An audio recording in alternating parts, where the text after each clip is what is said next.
আমাকে কিন্তু ২-৩টা বিষয় খুব গুরুত্বের সাথে বিবেচনা নিতে হবে।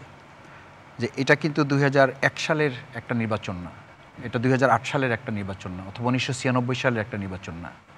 কারণ এটা সে সময় নির্বাচন হচ্ছে না যে সময় একটা সরকার শুধু পদত্যাগ করে নাই, অথবা তারা পলাতক না, তারা দেশ ত্যাগ করেছে। এবং শুধু তারা করে নাই, একটা মসজিদের ইমাম পর্যন্ত করেছে।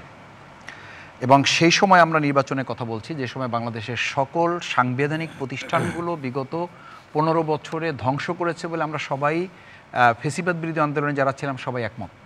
সুতরাং সেই ধ্বংসযোগ্য একটা প্ল্যাটফর্মে দাঁড়িয়ে আমরা ঠিক আগের কোনো একটা তত্ত্বাবধায়ক সরকার বা অন্তর্বর্তীকালীন একটা সরকার দায়িত্ব পেয়েছে ৩ মাসের মধ্যে এসে সে একটা ইলেকশন করে দেবে, এই চিন্তা করাটা বোধহয় খুব স্বাভাবিক ব্যাপার না।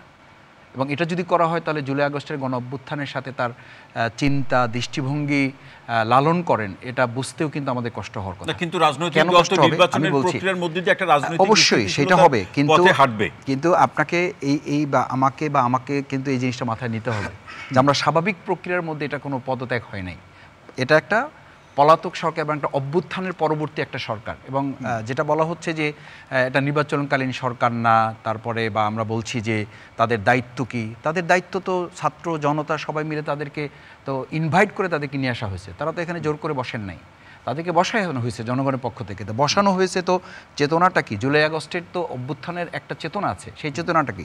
চেতনাটা হচ্ছে বিগত ১৫ বছরে এই দেশের মানুষ ভোট দিতে পারে নাই, সাংবিধানিক প্রতিষ্ঠানগুলো শেষ করে দেওয়া হয়েছে। এখন মিনিমাম একটা সংস্কার করে, তো মিনিমাম একটা সংস্কার করে আমরা যদি বলি যে এই দেশটা একটা মা, একটা নির্বাচন, একটা সন্তান, তো আমরা কি মানে তাড়াহুড়ো করে ৮ মাসের মধ্যেই বলবো যে ১০ মাস অপেক্ষা করার দরকার নেই, আমাকে একটা ইম্যাচিউর বেবি দিয়ে দেন? মাসুদ ভাই, তার মানে কি যারা ফেব্রুয়ারির মধ্যে নির্বাচন চাইবে তারা কি গণ অভ্যুত্থানের চেতনা বিরোধী? আমরা কি ইম্যাচিউর বেবি চাইবো? আমরা তো ইম্যাচিউর বেবি চাইবো না, আমরা তো একটা সুষ্ঠু সুন্দর বেবির জন্য যদি যেখানে ৮ মাস আমরা অপেক্ষা করতে পেরেছি বা ১৭ বছর যেখানে আমরা অপেক্ষা করতে পেরেছি, সেখানে আমরা আর ২ মাস অপেক্ষা করে একটা সুষ্ঠু সুন্দর ম্যাচিউরড বেবি, একটা ম্যাচিউরড ইলেকশন আমাদের পাইতে অসুবিধাটা কি?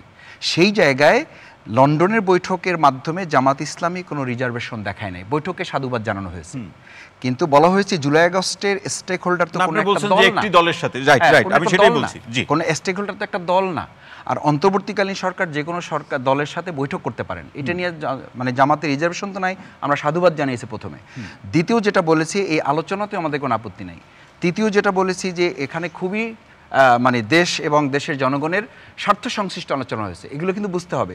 চতুর্থ যেটা বলেছি সেটা হচ্ছে যে জনগণের অধিকারটা হচ্ছে, এই ডেটটা তো একটা পার্টি বা একটা সরকারের অধিকার না, এটা তো জনগণের অধিকার। সেই জনগণকে প্রতিনিধিত্ব করে যে সরকারগুলো, যারা আমরা একসাথে আন্দোলন করেছি, এটা আমি বলেছি আমার জায়গা থেকে, এটা যদি জামাতের সাথে ওই বৈঠকটা হতো এবং সেই বৈঠকে যদি মিরে জামাত ডাক্তার শফিকুর রহমান সাহেব বসে এবং সেখানকার সরকার অন্তর্বর্তীকালীন সরকারও যদি এরকম একটা প্রোগ্রাম করতো, আমি শফিকুল ইসলাম মাসুদ আপনাকে বলছি ভবিষ্যতে যদি এরকম হয় আমি এখানে এসে প্রতিবাদ